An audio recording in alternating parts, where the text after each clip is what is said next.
Welcome to ChessWhiz TV episode 372. I'm your host, The Wiz, and today we're going to play chess. If you can believe it, it's going to be chess today. Actual, careful, and slow chess. 15 minutes per side. We're going to try to play someone about my level, which is somewhere around 2,000 rated, I think. So let's go do that right now instead of just giving a really long introduction. Nobody really likes introductions anyway. So create a game. Let's see. There's a nice rating pincher here. So let's go like 1950 to, well, 2300. I don't mind it being too difficult. And 15 minutes, no increment, just to keep things a little bit interesting. I have a habit in my chess games of using up like all my time. If you've watched my videos, you probably have high blood pressure because I get down to 1 second and then I move, and then I get down to half a second and then I move. And the increment, which is the amount of time you get added after each move, I like that around 4 seconds so that I can constantly be in a state of panic without ever quite losing. But with no increment, it's very, very bad for my style because usually I'm talking about burritos or something, and then all of a sudden I have no time, and without an increment, that's just the end of the game. So it's definitely more stressful that way. So this is a beautiful grid, by the way. Have you ever noticed this? How up here in the corner you can click this thing and see the games laid out. Hey, look, I'm the top rated among people who are me. Actually, you just go to the top when you're yourself, so never mind about that. If you click this icon, it lays it out in a grid. Rating is on the left, and time length is on the right. And it looks super, super weird to me to see this green hourglass out here because, oh, I'm only 1822 on classical time control. So maybe that's why no one wants to play with me.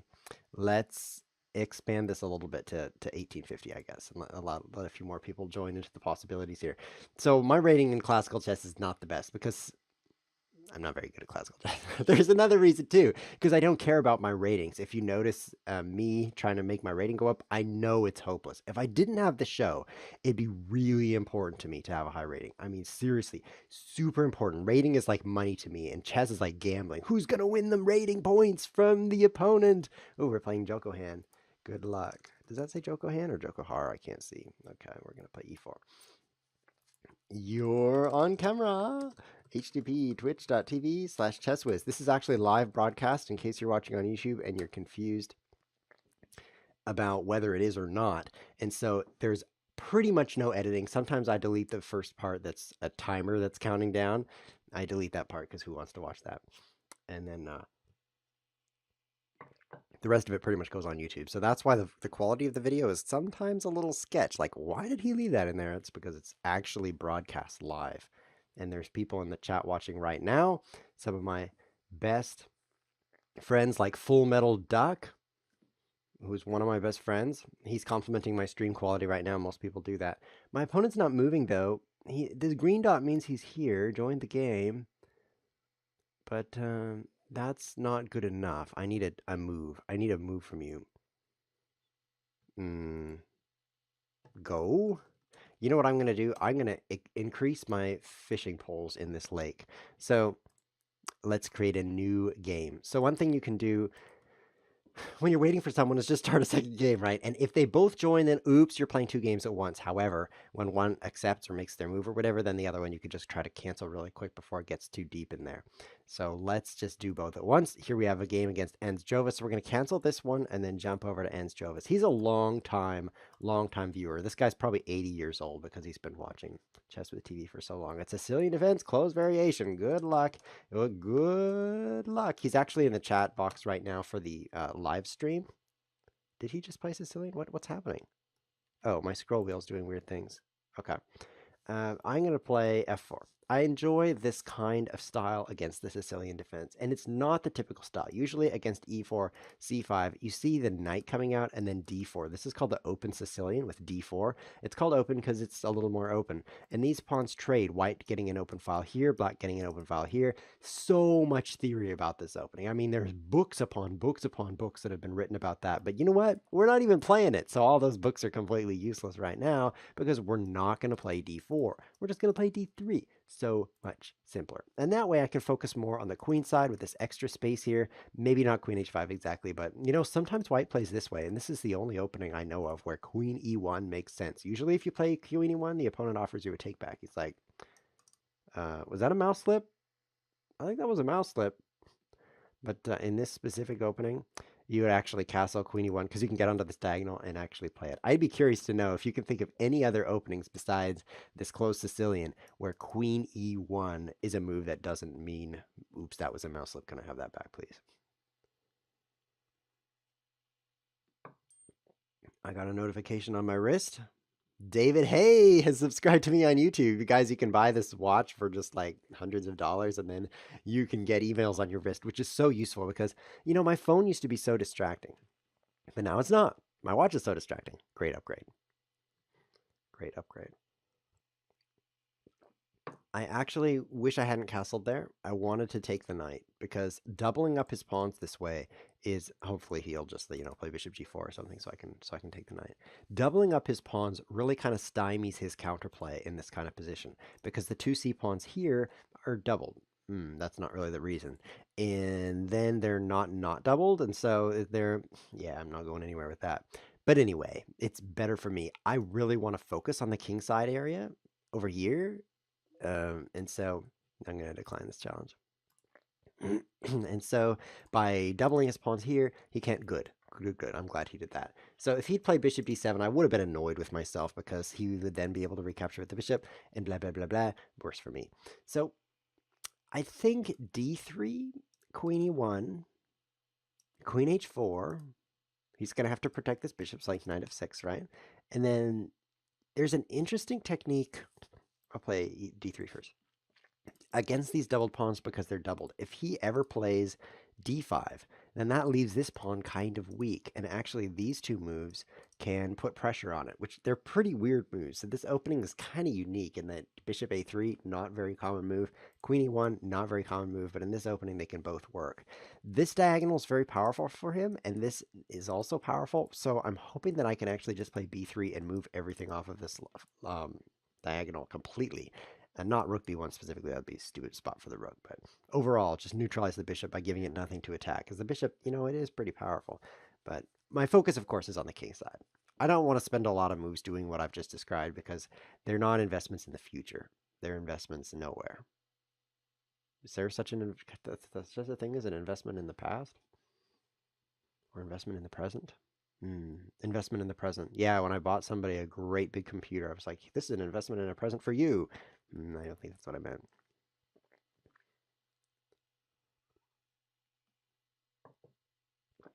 My opponent is thinking he's probably going to play knight f6 and castle kingside. This open file means he's not going to castle queenside. It wouldn't make any sense because there's just too much danger in the area. Castling, by the way, is something you should always do in chess. If you're in a position and you're thinking, should I castle? Well, first you should check to see if there's any pieces left on the board. If there are, you should still castle. It's so good. It's so good. The king being in the corner is, it's a little nicer because it's safer in the corner. But the biggest reason to castle, and this is something people don't even really think about, the biggest reason to castle is because it allows your rook to work with the other rook. There's something called connecting the rooks, which is where your rooks can defend each other. And it's so funny to me how effective that is. Here's my queen e1. It's funny because your rooks don't need to guard your rooks. I mean, if something attacks your rook, if it's like a bishop or knight, it's like, get out of there. It's there, you don't want to make that trade. And if it's a queen or a rook, you could just, if it's a rook, you can trade with it. And if it's a queen, you can probably just defend it. You don't need your rooks to be connected. But the reason you want them connected, instead of for defense, is just because they're like tanks. And that helps to explain it, right? You want to connect your tanks, obviously. Now, it's because rooks usually just have one great area, like one great file to work with, and so they both want to work there. Doubling up your rooks on a file is really nice. Getting your rooks down to the 7th rank where all the enemy pawns are is really nice. Getting both your rooks doubled up on the 7th rank is really nice. Then spreading them out like this is really nice. And then like moving this one down here and checkmating, that's pretty nice. So it just allows both rooks to enter the game. I don't know what I'm saying. So queen h4 is not going to work very well. I don't want to trade queens. I actually have quite a bit of extra space here with 2 pawns on the 4th rank. He has 1 pawn on his 4th rank, so I have more space. Don't just trade when you have more space. You just shouldn't trade is how that works. So this is my chance, though, to play b3 because the knight's defended by the queen. If I play queen g3, hello, lovely bite, then my knight won't be defended by b3. So that's an interesting chance here to do that. But then I've got to play the rook over. I got to move the knight, and then I can move my queen. So I don't think I want to do any of that.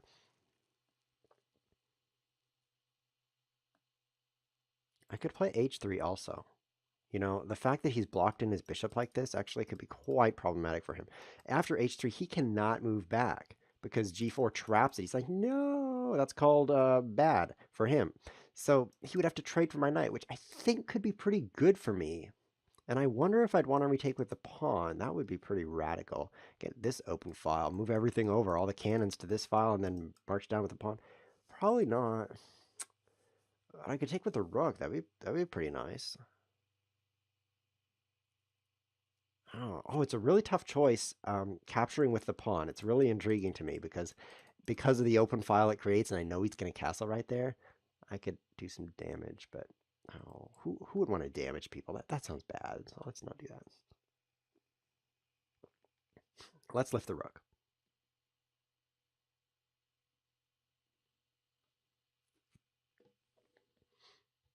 How you doing today, lovely bite? A lovely day, isn't it? Most viewers do not view in the evening on the live stream anyway, because this is streamed at 11 in the morning Eastern time, and which is really bad for everyone, by the way, because Tuesday at 11 in the morning, who is free for that? No one who has a life. So basically, everyone has to watch on YouTube. But in the other side of the globe, there's some areas where it's evening, like Pakistan. All my Pakistani viewers love that time. They're like, yes, right when I wanted to turn on my computer and watch someone talk about chess inanely.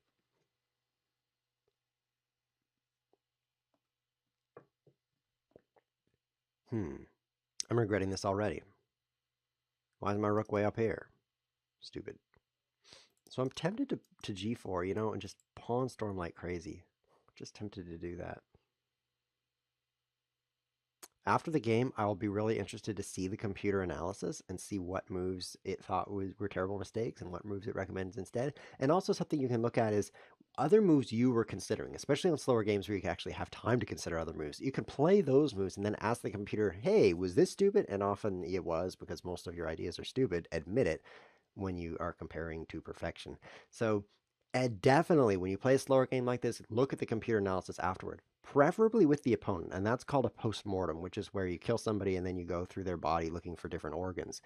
In a post-mortem, you're sitting down across the chessboard, you're talking through the moves, saying, oh, I was thinking about this. Oh, I had no idea you were thinking about that. You know, I was really planning this tactic. I really didn't see that coming. That kind of thing. And it can really just kind of help you to become familiar with the opening that you played and other parts of the game, such as the end game or the middle game. And then there's also the dangling esophagus. That's not part of a chess game. I'm thinking about f5. I'm really excited about f5. You can tell because I'm smiling. Oh, yeah. f5 will tear open this position, right? Right now, there's just pawns, pawns, pawns, pawns, pawns, pawns. I can't even take his king right now because of all the pawns. But after f5, he's really put off castling for a long time. His knight is still in the way. He's invested in this move instead. If I could open up the center, that would be superb. Let's see, f5, attacking two pawns. So take, oh, take, yeah, push. Okay, but what if he's like, and he pushes this way? Okay, so then it's closed up with his pawn here and my pawn here. Then I could take this, and I've got this pin, and I can put everything on this file, like queen, rook, queen, bishop, and he would die. That's great. Let's see, take, push, take. Oh, I'm doing it. This is great. f5. I think he's put off castling for too long. I really think that he should have castled sooner, and this attack is now kind of hitting him when he's not quite prepared. If he could castle right now, if he could be castled right now, that would help him a lot. And just a couple extra moves here for him, I think, would help shore up his defenses. I don't know what those moves would be, and I don't want to appear to be stupid.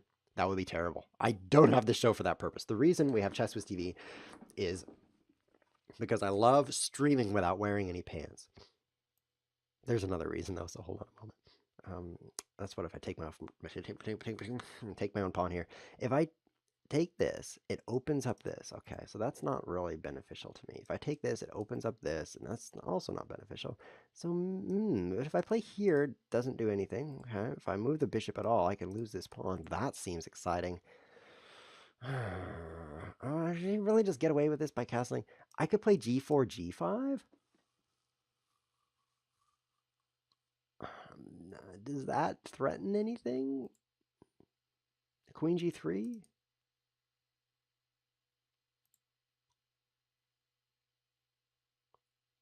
Queen f2? Uh,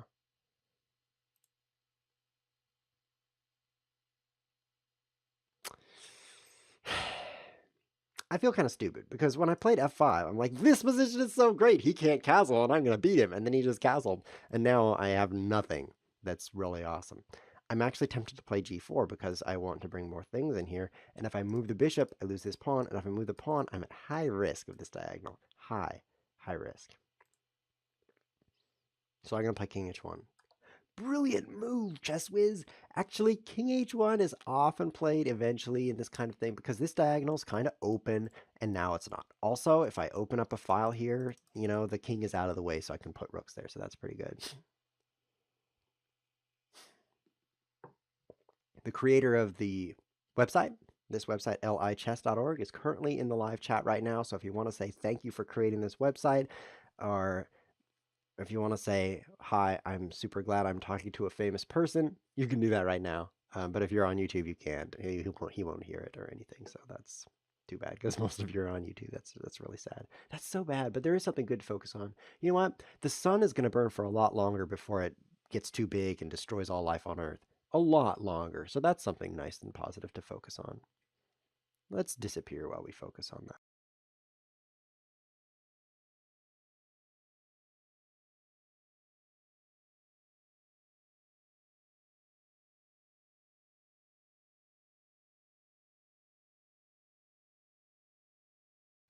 All right, you done focusing on that?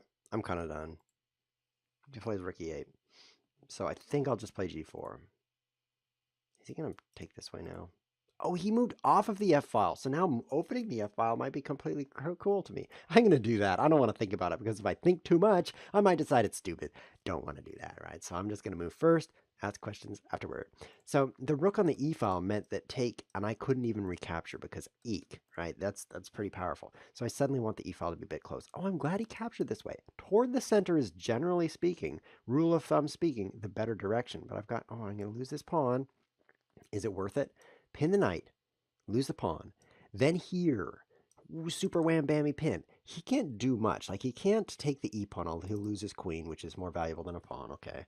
So if he moves his knight anywhere, then I get his queen, which is important because the knight here would be in danger. So here, he moves here, here. Okay. So I've got this super amazing pin. 3 attackers on the knight. Can he move the knight? No, we've been over that several times.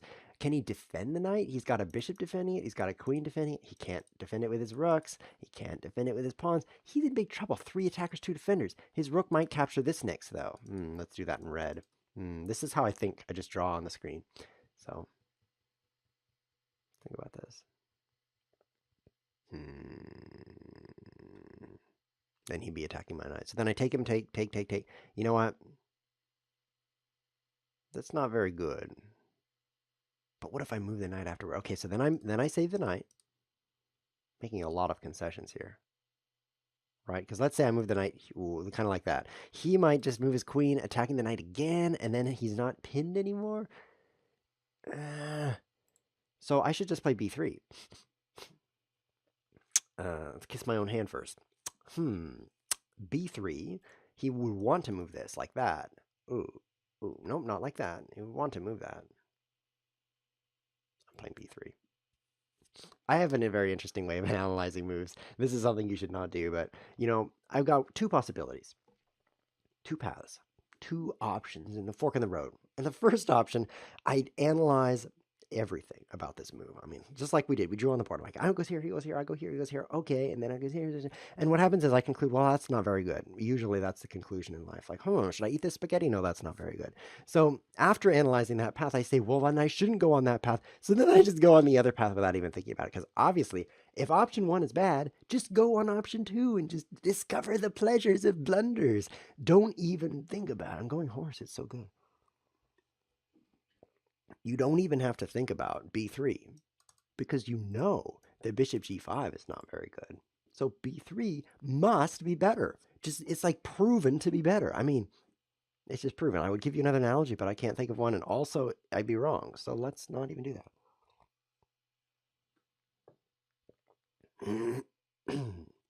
Comment in the chat. Could you please add an option to disable check within games or in a car? He's the creator.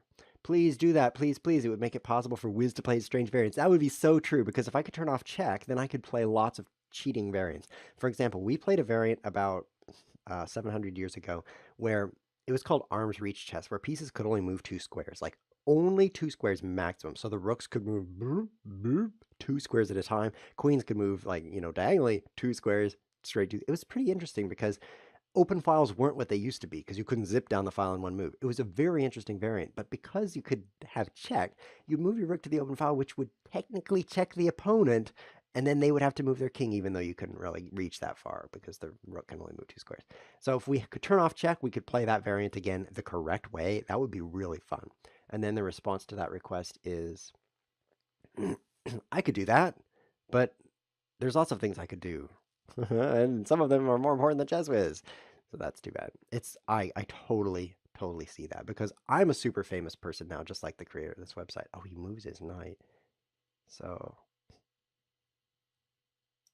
this maybe, or just rook b1. I want to get out of this pin, of course, so that I can own it up.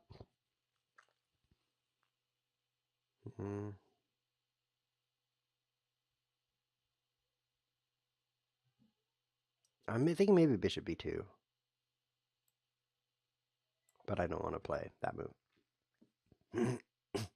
I'm a famous person, and I'm constantly having to tell people no. It's really sad, but it turns out if you know more people, or know people know you, that doesn't add more hours to your day. I thought that I would become infinitely powerful when more people were contacting me, but actually that's not what happened at all. Ooh, the counter pin to the pin. So now he has 2 attackers, and I have 1 defender. That's bad, so I need to add a defender.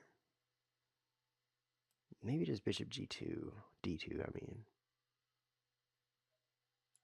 This is going to be really interesting for him. I'll do this one. We'll see how it goes.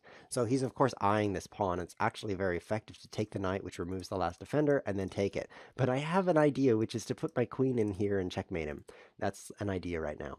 So let's read the chat some more. The Darkness 8 ChessWhiz, epic stuff. Cool. Okay, that's so glad. I'm glad I read that. Oh, now they're kibitzing about the game. They say rook b1 is probably better than b3. Go for bg5 plan. Oh, I didn't do that. b3 was not the best. Stupid move, ChessWhiz. b3 was stupid. I agree. That was stupid. Who played b3? That was really bad. Okay. So Ernst Jovis is running out of time. He only has 3 minutes. I'm not going to add you time, Ernst Jovis. If you get low, I'm going to just chortle. I'm going to chortle like this. And then I'll probably choke to death. But anyway, chortling is on the way. So take with the queen. He doesn't have time to take this because the queen's coming in for checkmate. So probably just trade queens, and my total attack is totally less. I'm not taking that. That's the one thing I'm not doing. I can play that. No, let's move the knight. No, let's move the pawn here. Okay, it's between the knight a4 and the pawn a4, I think. Knight a4. Let's go pawn a4. Let's do it. I want to run him out of time at this point. Definitely want to just put him to 0. It turns out the chessboard doesn't matter. If the area up there, the numbers go to 0, the chessboard doesn't matter. I learned this the hard way when my numbers went to 0, but from now on, I don't look at the chessboard. I simply watch the numbers, and it works pretty well. Look, his rook is pinning the pawn to the bishop, so he could take this for free. That's your tactical analysis of the day. He does not want to capture this. This is a really common theme in this kind of position. Doubled pawns on the c-file means this pawn is really important to just making this a good shape. This is an okay shape, right? But if he captures and has double isolated pawns, that's a very bad thing for him. Oh, this is an interesting position indeed. So I would like to mess him up with double pawns. So take this one, and then he has doubled pawns. And then I want to push, but of course that doesn't quite work. Of course.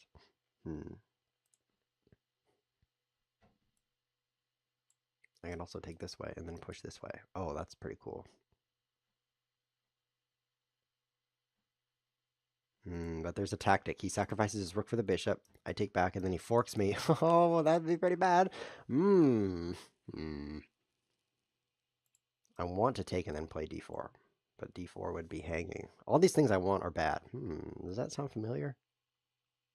All the things I want are bad. This is just like real life. Pretty good song.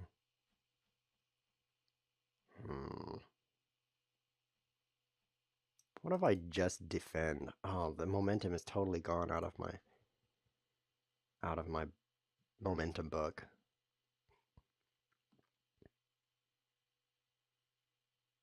Take and knight back. How would that work?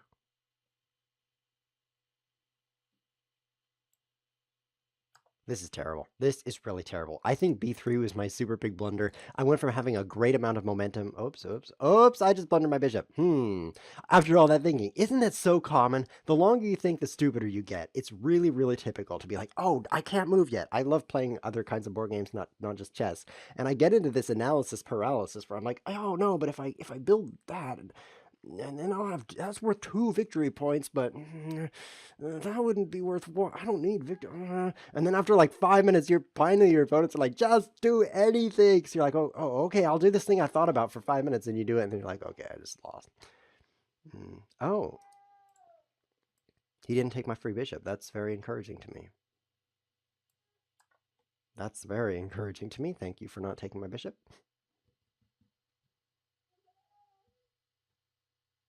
I'm still losing, I think. But maybe not entirely. So take and then 94. I had all this planned. I had all this planned, of course.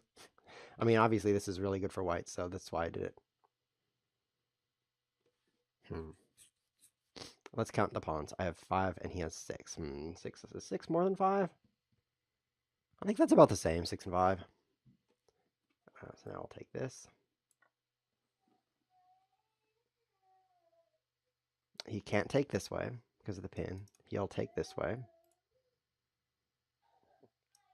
which allows knight b5, which then this pawn will be a trap for me. I don't really want to go way off into the corner. Knights are pretty slow, guys. Bishops, they can be like, boo, I'm over here, boo, I'm over there. Not quite like that, but if they're drunk enough, they can do that. But knights, if you send your knight into the corner, it's not coming back. It's actually kind of embarrassing for the knight.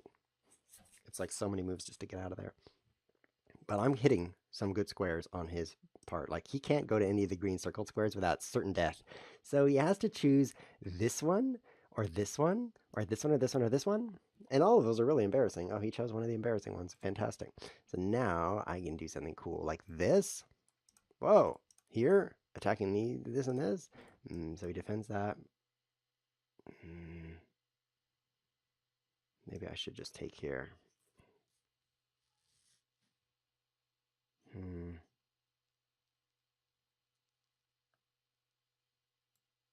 I'll just take.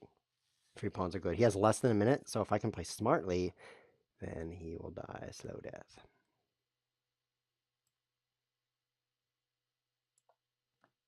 Let's play there. I think he's going to take this, and then I'll double up on this pawn, I think. This is a real chin stroker. I could play knight here, attacking these two. Oh, I kind of like that. I do like it. Let's play that. Okay, so now I've got 2 attackers on this pawn. He needs to defend that. And it's pretty hard. If he moves it, I can take this with check. Oh, I think this is pretty good. Knights are so obnoxious. Knights are so obnoxious. I actually recommend doing an exercise with knights where you just kind of move your knight illegally for a while, and then you just feel better about how knights move. What I'm trying to say is, this is actually a pretty good variant exercise. Put pawns on these squares. Can I take that for free with my rook? It looks kind of like I can. He says no, so I should. Put pawns on these squares, enemy pawns, and then start your knight on a1. Okay, so now your goal is to move to a2. So do that in as many moves as you wish. So like this, and then this, and then this, and then this, and then this, and then this, and then this. Oh, that made it kind of a nice teepee shape. And then, oh, this is pretty good too. Oh, wow, I'm winning suddenly. I love winning. This is great. I'll go here. No, I'll take this for free. Then I'll go here. Oh, he has 8 seconds for the whole game. That's pretty good for me too. Oh no, he's gonna checkmate me. Oh, this will be better. Check. And then check. And then check. And then check. He has 2 seconds. And then check. And then checkmate. ChessWhiz is the winner, but I should have lost. Is that just not what always happens on this show? It's like, wow, ChessWhiz, stupid blunder. He's going to lose for sure. And then he wins, both on the clock and on the board, but usually just on the clock. Bad time management by me. I agree, but I'm your opponent, so I actually kind of like that. So 92 was a terrible move. I would love to get into the computer analysis and see just how bad B3 was and what was recommended instead, but I don't have time for that because I've got to go right now. I'm feeling very hungry. So I'll see you next time. This has been ChessWhiz TV. Thanks for watching.